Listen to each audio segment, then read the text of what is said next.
Me quitaron mi casa, mis ahorros y hasta mi nombre, todo con una sola firma. Pensaron que estaba confundida, que no notaría nada, pero lo que nunca imaginaron es que yo había guardado una copia de todo y ese pequeño detalle cambió el destino de todos. Siempre me enseñaron a no firmar nada sin leerlo. Lo aprendí de mi padre, que fue contador toda su vida. Decía que la tinta podía ser más peligrosa que un cuchillo, y tenía razón. Pero la confianza es un veneno dulce y cuando viene de alguien que amas es casi imposible no beberlo. Mi nombre es Teresa Morales, tengo 74 años y esta es la historia de cómo casi perdí todo y de cómo volví a recuperarme, letra por letra. Después de enviudar, decidí vender la casa grande donde vivíamos, mi esposo y yo. Demasiados recuerdos, demasiado silencio. Me mudé a un pequeño departamento que compré con parte de mis ahorros. Resto lo puse a plazo fijo. Nunca fui rica, pero siempre fui precavida. Mi hijo mayor, Darío, empezó a visitarme con más frecuencia. Me llevaba comida, revisaba mis cosas, me hablaba del banco. Mamá, deberías delegar algunas cosas, no confío en nadie más, Darío, solo en ti. Entonces déjamelo a mí. Solo necesito tu firma para ayudarte con los papeles. Y ahí empezó todo. La hoja parecía inofensiva, palabras técnicas, párrafos densos. Me dijo que era para autorizar un trámite del seguro y firmé sin leer, por amor.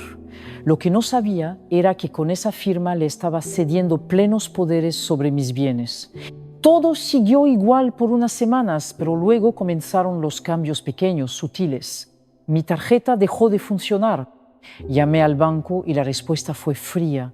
Usted ya no figura como titular de esta cuenta. ¿Cómo que no? Fue transferida a nombre de Darío Morales por poder notarial completo. Sentí un frío en el estómago, como si algo dentro de mí se quebrara. En silencio corrí a casa, busqué la copia del documento que había firmado y al leerlo supe que me habían engañado. No era un simple trámite, era una cesión, una entrega total, y lo había hecho con mi propia mano. Lloré como no lo había hecho desde la muerte de mi esposo. Pero entre las lágrimas recordé algo. Mi padre solía decir, siempre guarda una copia, siempre. Y yo lo había hecho no solo del documento firmado, también de las conversaciones, de los correos, de las notas, porque algo dentro de mí, instinto, intuición, no se había quedado del todo tranquila. Aquel día me levanté del suelo, me sequé el rostro y me juré que esto no iba a terminar así. No, con Teresa Morales, no sin luchar. Llamé a Darío esa misma noche. Mi voz temblaba, pero no por miedo, por furia, por esa mezcla amarga de traición y vergüenza. ¿Qué hiciste con mis cuentas?, pregunté sin rodeos. Del otro lado, silencio y luego su voz, tan calmada, tan cínica. Mamá, afirmaste, todo está legal, legal. Me mentiste. No te mentí, solo omití algunos detalles. Es por tu bien. Esa frase, es por tu bien, como si yo fuera una niña, como si la edad me hubiera convertido en un mueble que hay que mover sin preguntar. No voy a dejar esto así, Darío. No me conoces. Si crees que me quedaré callada, haz lo que quieras. Y colgó. Al día siguiente me dirigí al banco, pedí hablar con un gerente, mostré mi copia del poder notarial, los movimientos recientes. El gerente, un hombre de unos 50 años, leyó todo con expresión tensa. ¿Usted firmó esto, señora Morales? Sí, pero bajo engaño. Me dijo que era otra cosa. No entendí que estaba cediendo todo. Comprendo, pero legalmente está en desventaja, aunque haya sido manipulación. Usted firmó voluntariamente y eso basta para que me quiten todo lo que trabajé en la vida. Me miró con una mezcla de pena y distancia. ¿Necesita un abogado? Volví a casa, con el corazón apretado.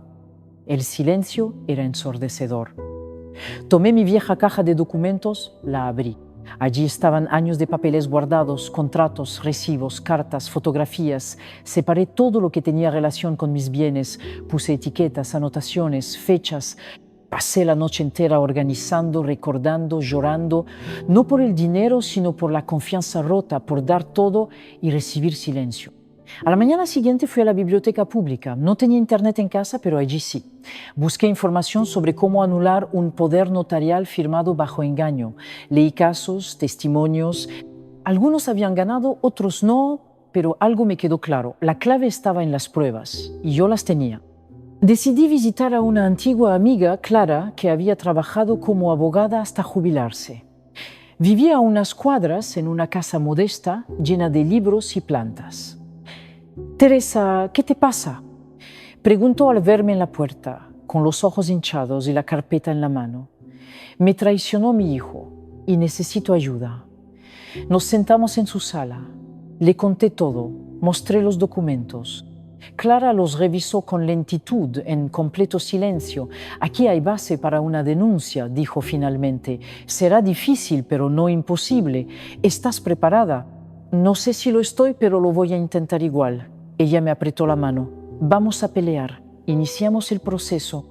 Clara redactó una demanda por vicio de consentimiento y abuso de confianza, adjuntó mis copias, mensajes, notas, incluso un audio que yo había grabado sin querer, donde Darío mencionaba: «Mamá, ni siquiera entendió lo que firmó». El juez aceptó estudiar el caso.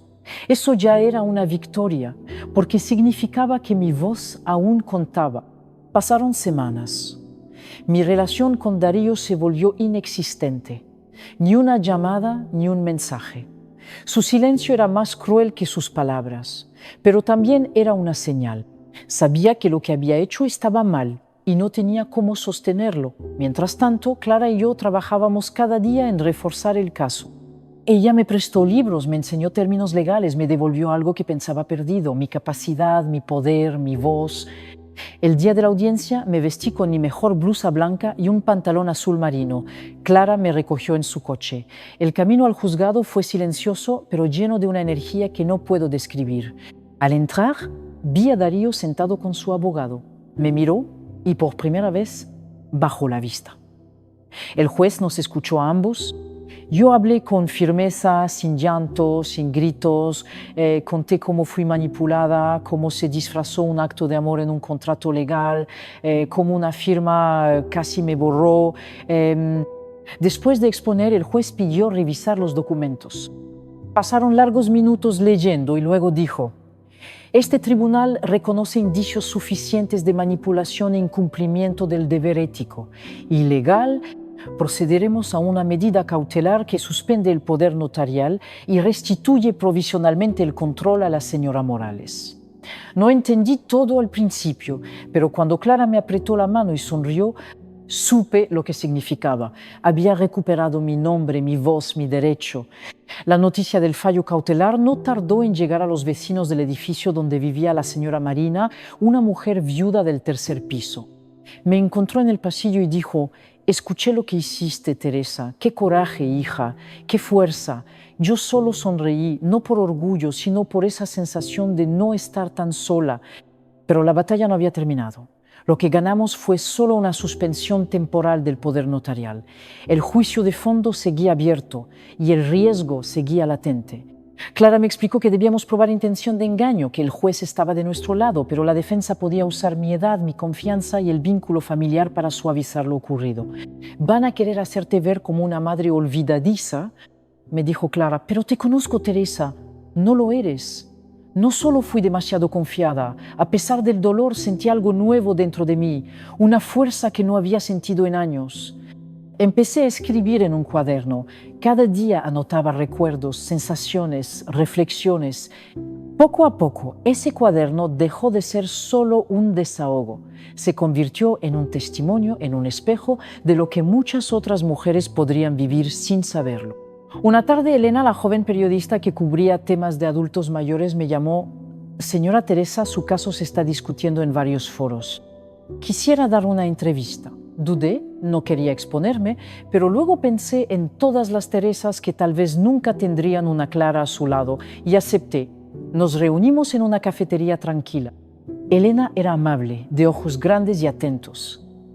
«¿Qué fue lo más doloroso de todo esto?», preguntó. «Saber que la traición puede venir disfrazada de preocupación y que una sola firma puede volverse una condena. ¿Y qué aprendió? Que nunca es tarde para defenderse y que tener edad no es sinónimo de debilidad». La entrevista salió publicada una semana después y fue como si una puerta se abriera. Recibí cartas, mensajes, visitas, mujeres mayores que se acercaban tímidamente al hogar. Unas querían saber cómo iniciar procesos legales, otras solo necesitaban hablar, ser escuchadas. Una de ellas, Luisa, me dijo: mi hijo me hizo firmar algo parecido, pero me dio miedo decirlo. Le respondí: no te calles, Luisa. El silencio es la herramienta favorita de los que abusan. El día de la segunda audiencia, Darío no vino solo, su abogado. Me pareció simbólico, como si ya no tuviera argumentos ni rostro. Clara presentó nuevos documentos, un dictamen psicológico que confirmaba mi plena lucidez, mensajes de texto donde Darío me presionaba: por tu bien. Y el testimonio de una vecina que lo escuchó decir: cuando tenga el control de todo, ella no se dará cuenta. El juez escuchó todo y finalmente dictó sentencia. Este tribunal declara la nulidad del poder notarial por vicios en el consentimiento y ordena la restitución total de los bienes y cuentas a nombre exclusivo de la señora Teresa Morales. No lloré, no grité, solo cerré los ojos y respiré. Después de semanas de lucha, era dueña de mi vida otra vez. Esa noche, Clara y yo cenamos en su casa, brindamos con té. Ella me miró con ternura y dijo: ¿no te das cuenta, Teresa? Pero esto fue más que un juicio, fue una lección, y no solo para Darío, ¿para quién más? Para todos los que piensan que la vejez es olvido, que la memoria no tiene valor. Hoy le diste un revés a esa mentira. Yo solo asentí y sonreí por dentro, porque aunque no lo había planeado, mi historia ya no era solo mía, era un espejo para muchas. Los días que siguieron al juicio fueron extraños, no por tristeza, sino por un silencio nuevo, ese que llega cuando ya no hay que pelear, cuando el campo de batalla se queda vacío y uno empieza a reconstruirse desde las ruinas. Había recuperado mis bienes, pero no mi hijo, y eso, aunque lo intentara negar, dolía. Recibí una llamada de su esposa, Lucía. Teresa, no justifico lo que hizo Darío, pero está muy mal, muy mal. No sale de casa, no habla con nadie, dice que lo odias. No lo odio, Lucía, solo me defiendo. Nunca quise llegar a esto, solo quería que me respetaran. ¿Puedo ir a verte? Claro que sí. Lucía llegó una tarde lluviosa, traía un pastel de manzana, como en los viejos tiempos. Nos sentamos en la sala, frente a una ventana empañada por la humedad. Él dice que todo se salió de control, que no pensó que llegarías tan lejos, tan lejos. Solo hice valer mis derechos. Lo sé, pero para él fue como si su madre lo hubiera traicionado y para mí como si mi hijo me hubiera desaparecido con una firma. Lucía bajó la mirada, me pidió que te diera esto. Sacó una carta doblada, manuscrita, reconocí de inmediato la letra de Darío. La abrí y leí en silencio: mamá, nunca pensé que llegaríamos a esto. Creí que podía manejar mejor tus cosas, pero me equivoqué. Me dejé llevar por el miedo, por la presión, por la ambición, y ahora lo veo claro. Actué como si fueras un problema que había que resolver. Tú solo querías vivir en paz. No espero que me perdones hoy, solo que sepas que lo siento, que me duele verte como enemiga cuando siempre fuiste mi refugio. Estoy avergonzado, pero también agradecido por tu fuerza, porque me hiciste ver quién me había convertido. Te quiero, Darío. No dije nada. Por unos segundos sentí que una piedra en el pecho se volvía un poco más liviana. Gracias por traérmela, Lucía. ¿Puedo decirle que la leíste? Sí, pero dile también que me llame cuando se sienta listo. Yo estaré aquí. Pasaron 2 semanas sin noticias y entonces una tarde de sábado sonó el teléfono. Hola, mamá, soy yo. Su voz era apenas un susurro. Yo no sabía si llorar o colgar, pero solo respondí: hola, Darío. Hubo una pausa larga, punto incómoda, llena de todo lo que no se había dicho. Gracias por leer mi carta. Gracias por escribirla. ¿Podemos vernos? Sí, pero no para hablar del pasado, solo para tomar un café como antes. Me parece bien. Entonces, ven mañana a las 5. Llegó puntual, con la misma cara de niño que recordaba, solo que ahora ese niño tenía arrugas, ojeras y un corazón arrepentido. Nos sentamos en la cocina. Preparé café con canela, como a él le gustaba de pequeño. No hablamos de dinero, ni de juicios, ni de papeles. Hablamos de su hija, de la escuela, del nuevo trabajo, de Lucía. Y cuando nos reímos por una anécdota antigua, supe que algo se había sanado. No todo, pero algo. Esa noche escribí en mi cuaderno: hoy entendí que no hay justicia más poderosa que la que devuelve la paz, y no hay perdón más valiente que aquel que se ofrece sin olvidar. Cerré el cuaderno y me prometí que a partir de ese día ya no viviría como víctima, sino como mujer completa, con heridas, sí, pero también con voz. A la semana siguiente, Elena me llamó otra vez. Teresa, estamos organizando un evento sobre derechos de adultos mayores. Queremos que hables, que cuentes tu historia. Yo hablar frente a tantas personas, mi historia ayudando a muchas. Pero mi voz puede llegar aún más lejos. Acepté, no porque quisiera fama, sino porque entendí que las historias no son solo nuestras, también son de quienes las necesitan. El día del evento llegó más rápido de lo que imaginaba. Era una conferencia organizada por una red de apoyo a personas mayores, en un auditorio pequeño pero lleno de gente atenta, estudiantes, puntos, profesionales y muchas mujeres mayores con mirada firme y espalda encorvada por el tiempo. Elena me acompañó al escenario, me ofrecieron un micrófono, pero yo lo rechacé. Quise hablar con mi propia voz, sin amplificadores, sin máscaras, solo yo y mi historia. Buenas tardes, comencé algo temblorosa. Mi nombre es Teresa Morales, tengo 74 años y hace poco firmé un papel que casi me borra de mi propia vida. Hubo silencio, no de esos incómodos, sino de los que escuchan con el alma. Creí que firmaba un trámite, en realidad estaba cediendo mi voz, mi casa, mis recuerdos, y lo peor, lo hice por amor, por confiar.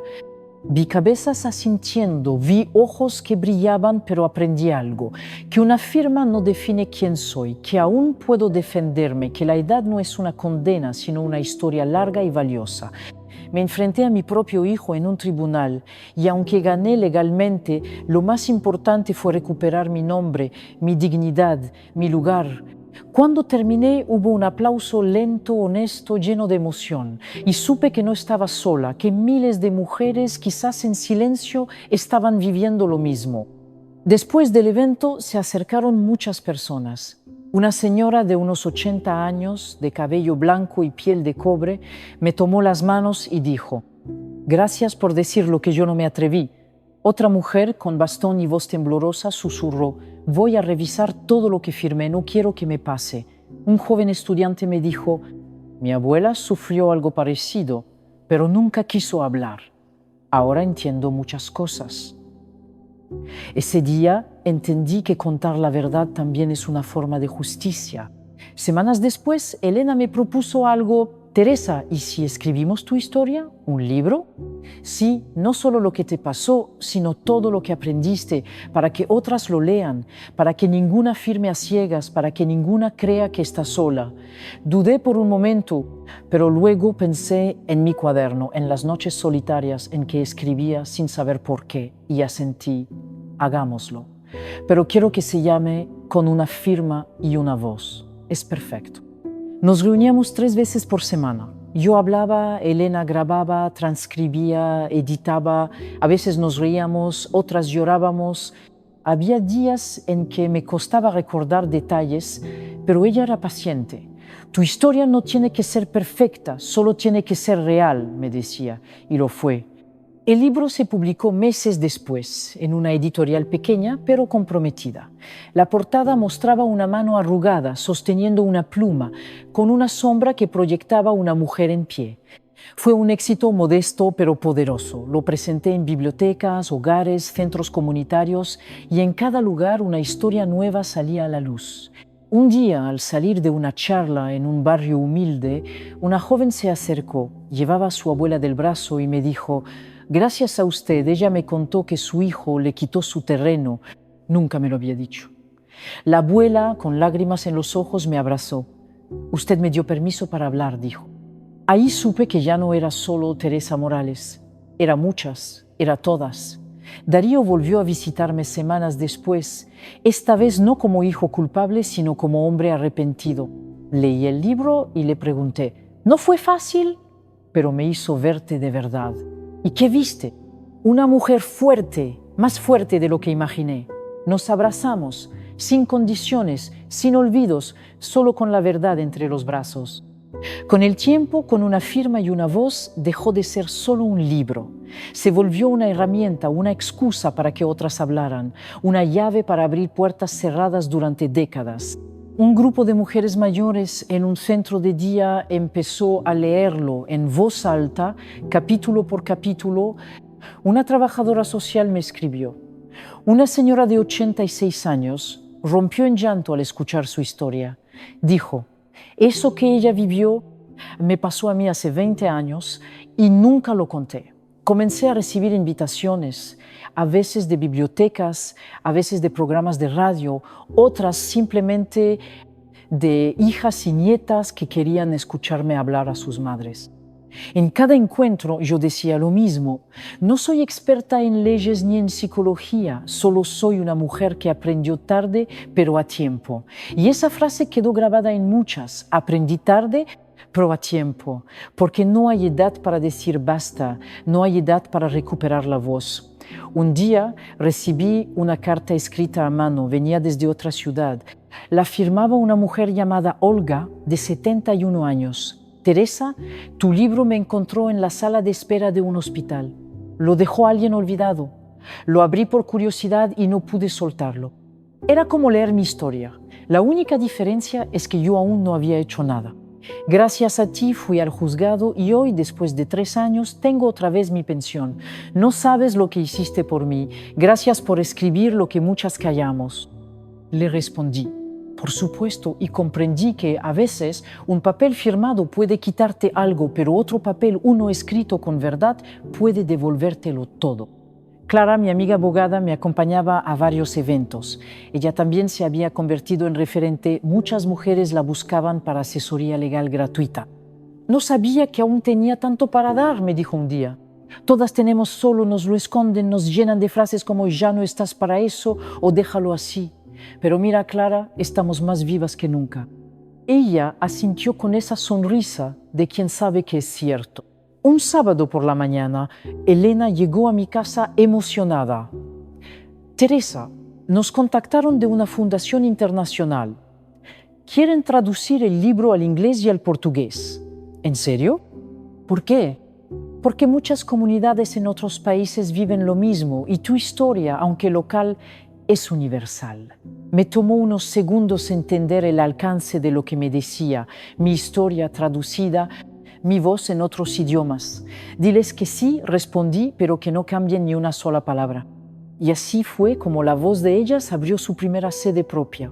Un espacio luminoso con sillas cómodas, biblioteca, pometera y una placa en la entrada que decía, aquí cada palabra es un acto de justicia. La inauguración fue un momento que nunca olvidaré. Las mujeres llegaron temprano, algunas con flores, otras con cuadernos, muchas con emoción contenida en los ojos. Pusimos música suave, servimos té, pan dulce y fruta cortada en platos coloridos. Todo fue cuidado con amor, no porque fuera lujo, sino porque merecíamos lo bello. Después de tanto silencio, merecíamos fiesta. La primera reunión en ese nuevo espacio fue especial. Graciela trajo a su nieta, que le había pedido ir. Carmen llegó con una carpeta llena de dibujos que hacía para sanar. La señora de 91 años leyó un poema que había escrito: «No me arranques la voz, aunque tiemblen mis labios. Ella sabe lo que ha vivido, aunque a veces lo calle». A gritos se hizo un silencio tan profundo que parecía que todas estábamos rezando con los ojos abiertos. Comenzamos a grabar algunos encuentros, no con cámaras profesionales, solo con un celular sobre un trípode. Subíamos los videos a una página sencilla. Empezamos a recibir mensajes de otros países: Colombia, México, Argentina. Una mujer escribió desde Montevideo: «Vi su grupo y lloré. Nunca pensé que escuchar otras mujeres me diera tanto valor. Ahora sé que no soy una vieja loca, solo una mujer con historia». Elena me llamó con una propuesta. «Teresa, ¿qué tal si organizamos un pequeño documental? Un video que cuente tu historia y la de la voz de ellas para que más gente lo conozca, para que lo compartan en escuelas, centros comunitarios, redes». Al principio dudé, pero luego pensé en todo lo que había pasado, en dar el primer paso. Acepté y comenzamos las grabaciones. Los días de rodaje fueron intensos. Nos grabaron leyendo cartas, abrazándonos, escribiendo, llorando y sobre todo resistiendo con ternura. En una toma yo estaba sentada en mi rincón favorito con mi cuaderno sobre las piernas. Me pidieron decir una frase final. Pensé, cerré los ojos y dije, nos quitaron cosas con firmas, nos devolvimos la vida con palabras. Cuando el documental se estrenó, organizamos una función abierta en la sede. Colocamos sillas extras. Vinieron más de 100 personas. Algunas se quedaron de pie, otras en el suelo. Al final de la proyección hubo silencio, lágrimas y luego aplausos que no se detenían. Carmen me tomó la mano y dijo, nunca creí vivir esto, sentirme tan vista, tan respetada, tan poderosa. Y entendí que la justicia no siempre llega en un tribunal. A veces llega en una sala llena de mujeres que ya no bajan la cabeza. Después del documental recibimos una donación anónima, suficiente para crear becas para asesoría legal gratuita y también para imprimir más ejemplares del libro. Clara, siempre firme, siempre generosa, se comprometió a seguir ofreciendo orientación 2 veces por semana. No sé cuánto tiempo me quede, Teresa me dijo un día, pero quiero gastarlo en algo que valga la pena. Y esto lo vale, todo, Clara, todo. Un domingo por la tarde, Darío vino a casa con su hija Lucía, que ya era una adolescente. Me trajo un dibujo. Era yo con un cuaderno en la mano y una corona de flores. Eres como una reina que escribe historias, me dijo. Yo reí, pero también me emocioné, porque por primera vez entendí cómo me veía la nueva generación, no como una víctima, ni como una mujer vencida, sino como alguien que hizo algo con su dolor, alguien que dejó marca. Habían pasado 2 años desde aquel día en que firmé aquel documento, 2 años desde que estuve a punto de perderlo todo, y sin embargo nunca me sentí tan completa. Una tarde me llamaron desde una universidad extranjera, querían traducir el documental y usarlo como material en un curso sobre ética, legalidad y derechos de los adultos mayores. Usted se ha convertido en un ejemplo vivo, señora Morales, me dijo la coordinadora con acento argentino. Me reí suavemente. Solo soy una mujer que no quiso quedarse callada.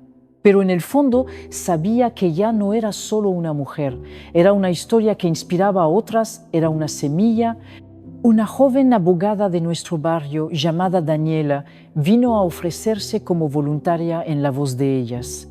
Quiero devolver algo, dijo. Leí su libro cuando estaba en la universidad, fue lo que me hizo elegir esta área del derecho. Su llegada fue como aire fresco. Trajo ideas, entusiasmo, energía. Organizó talleres, capacitaciones, charlas en escuelas. Tenemos que educar antes de que pase. Decía siempre, no solo actuar cuando ya fue demasiado tarde. La miraba con admiración y esperanza, porque su presencia me decía que cuando yo ya no estuviera, alguien seguiría. Una tarde, Darío vino con una caja en las manos. Nos sentamos en la sala. Mamá, encontré esto en el altillo de casa. Son cosas tuyas, papeles, fotos, cartas de papá. La abrí con manos temblorosas. Había postales antiguas, recibos, una carta que mi esposo me había escrito y que yo había olvidado. Si algún día te sientes sola, recuerda, tú siempre has sido la columna de esta casa. Y si alguna vez te derrumbas es porque cargaste demasiado. Te amo. Por eso, Teresa, por tu fuerza silenciosa, me quebré, lloré en sus brazos y él también lloró por primera vez sin culpa, solo como hijo, solo como un hombre que por fin entendía. A veces salía a caminar y la gente me saludaba por la calle. Teresa, la del libro. Gracias por su historia. Mi madre la admira mucho. Y en esos momentos yo sentía que había sanado algo mucho más profundo que una cuenta bancaria. Había reparado mi historia, había abordado con dignidad los huecos que me habían dejado. En una de nuestras reuniones, una mujer nueva pidió la palabra. Se llamaba Francisca, tenía 76 años y voz suave como el algodón. Yo nunca firmé nada, dijo, pero estuve a punto. Gracias a usted me detuve y por eso estoy aquí. Quiero decirle que me salvó. La miré a los ojos y entendí que esa era la mayor victoria de todas, evitar que otras cayeran. La Voz de Ellas organizó su primer congreso. Vinieron mujeres de distintas partes del país, algunas en autobuses desde lejos, otras con sus hijas, sobrinas, cuidadoras. Fue una jornada inolvidable. Hubo música, testimonios, lecturas en voz alta y al final una ceremonia simbólica. Cada mujer escribió en un papel aquello que le arrebataron y en otro papel aquello que se habían devuelto a sí mismas.